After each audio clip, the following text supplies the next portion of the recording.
Okay, so now we moved on to organizational culture 2.5, which from now on all of unit 2 is HL. Okay, so let's start off. What is organizational culture? Organizational culture is just an organization's values, beliefs, and attitudes of an organization, of a firm, that are considered to be normal within their business, okay? It's just the general like vibe and culture and like feel of everyone that comes together that's considered to be the normal, okay? Now, what is a firm's organizational culture influenced by?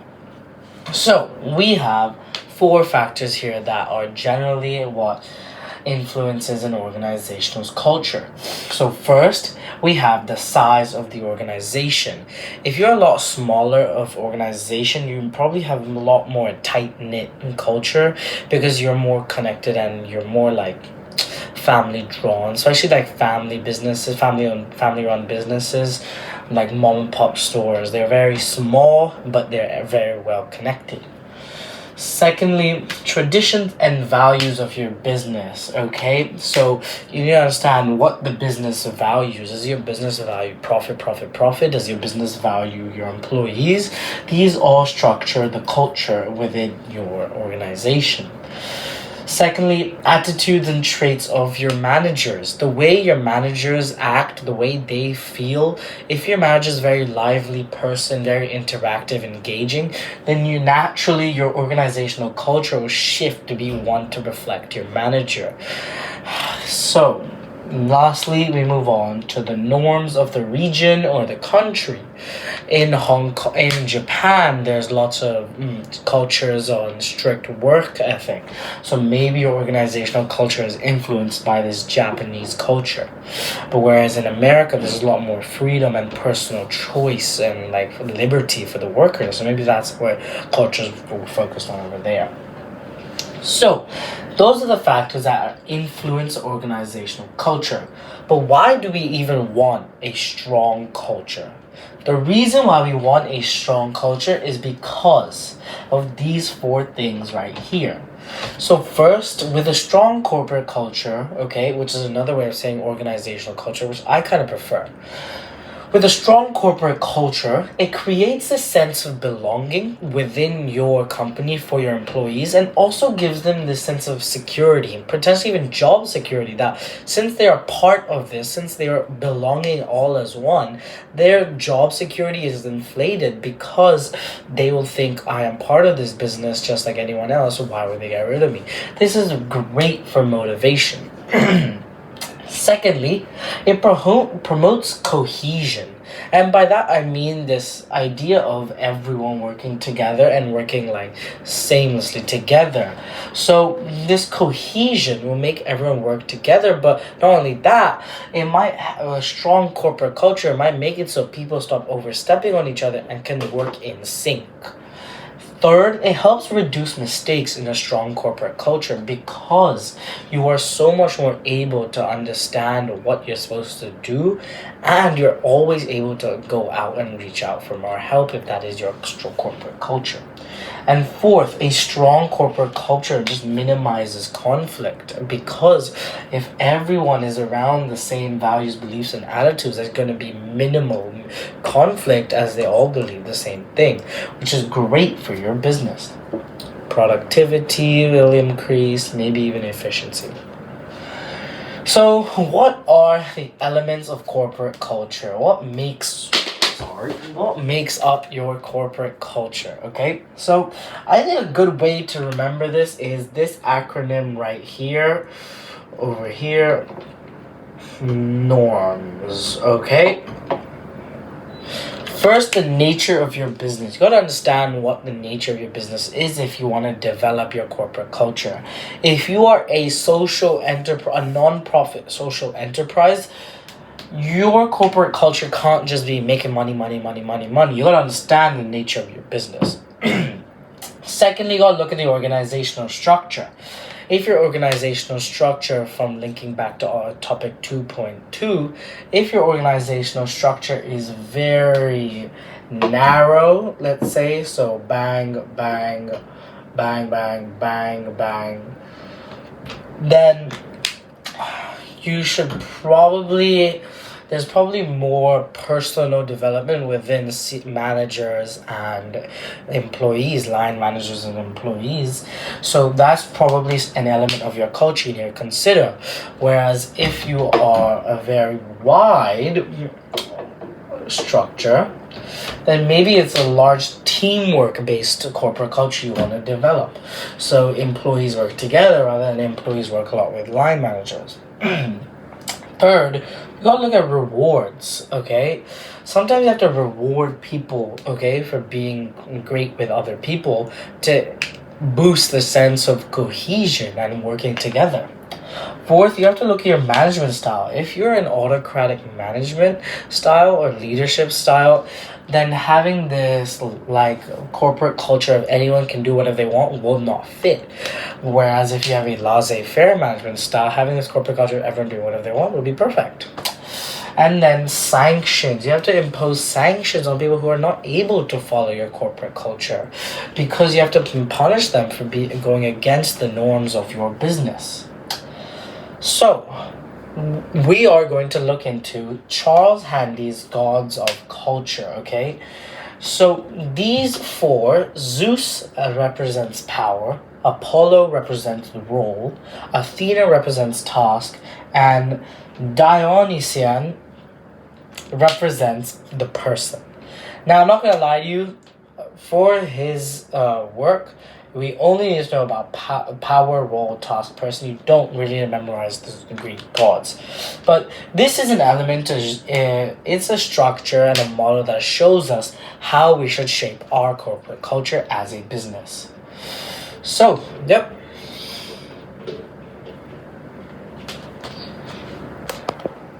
Okay, so I brought up Charles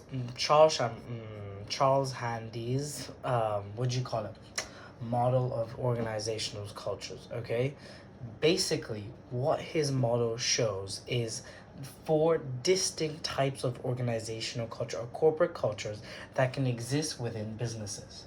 We have a power culture, a role culture, a task culture, and a person culture. Charles Handy basically explains that in all businesses you have one of these four cultures, okay? So let's look at the first one, okay? Zeus, the power culture, okay?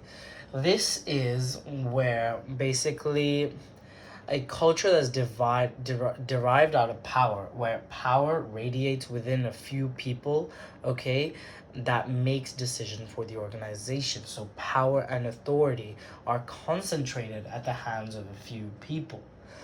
Thus, this follows a very centralized structure with very swift decision making, since you only have a few people making decisions. But everything is centralized, since power radiates within that few people. So it's like one, maybe two, and all the decisions go to them, and it's all very centralized towards them. So these leaders tend to be autocratic, and once again, as it's a centralized structure, you follow very centralized communication, okay?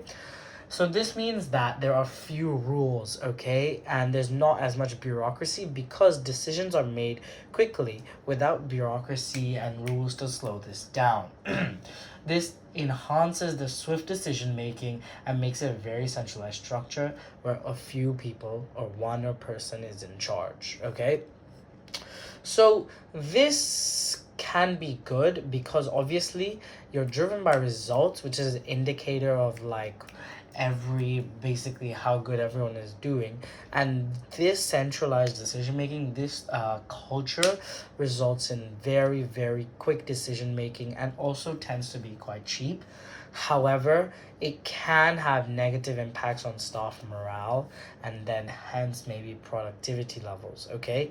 It can also limit like maybe a corporate loyalty because individuals don't have their availability to say anything, as it's very power based and centralized. So, the next one, we are talking about Apollo, the role culture. Okay.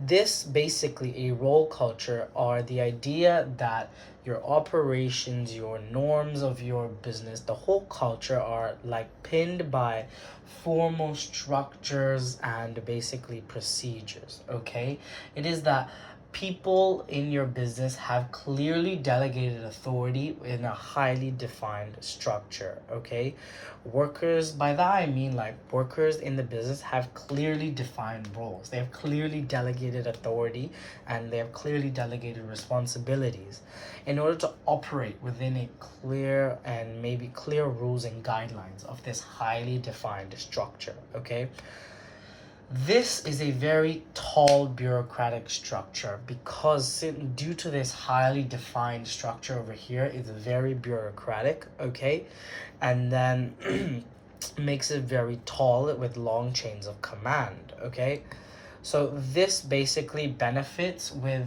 the individuals having this clarity of direction within your business. Your employees know what is wanted, where are you going, and you have this, it gives them a sense of stability.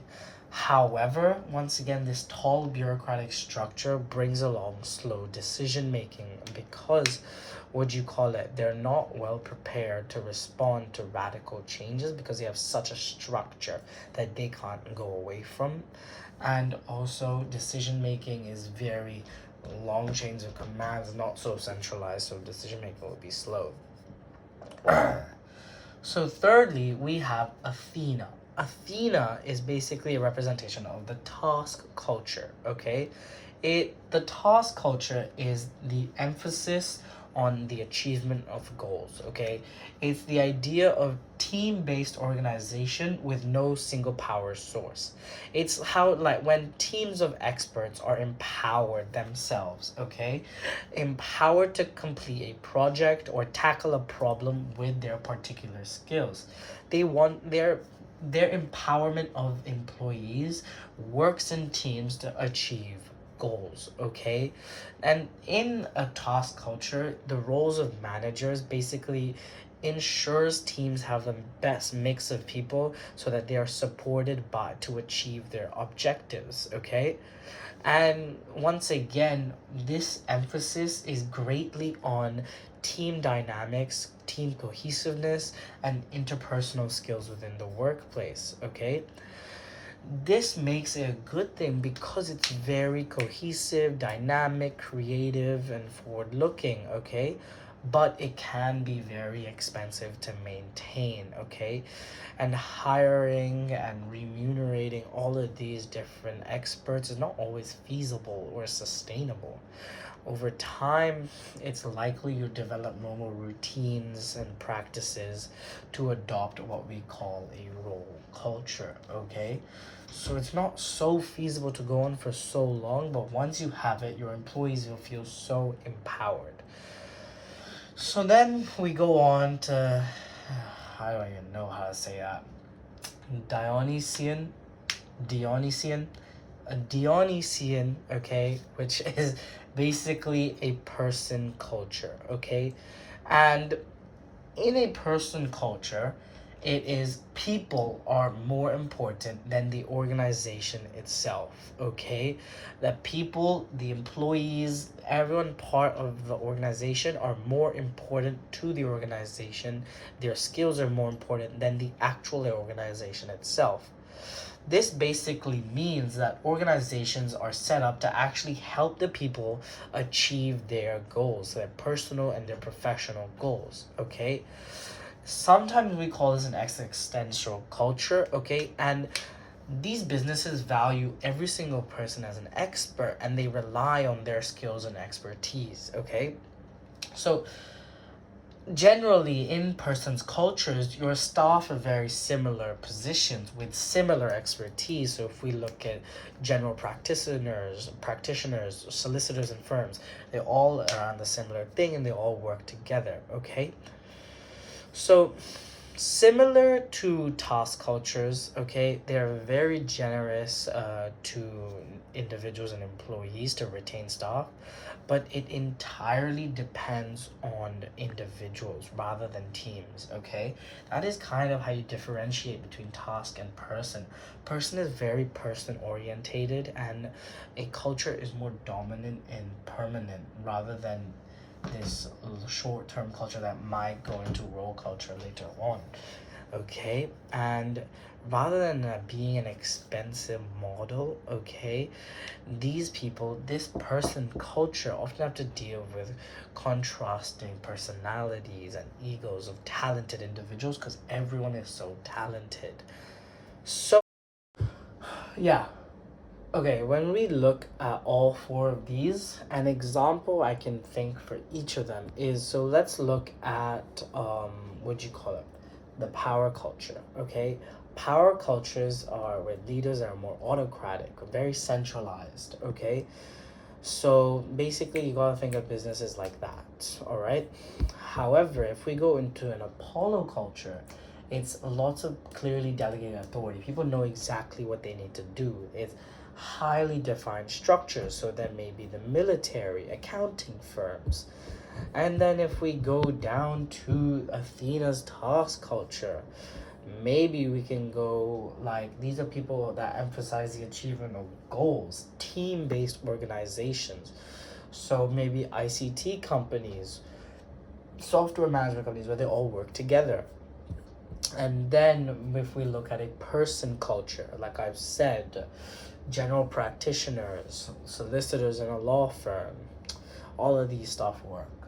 So that is Charles Handy's Gods of Organizational Cultures. And this is how most businesses, one of each, will have their corporate culture based off of.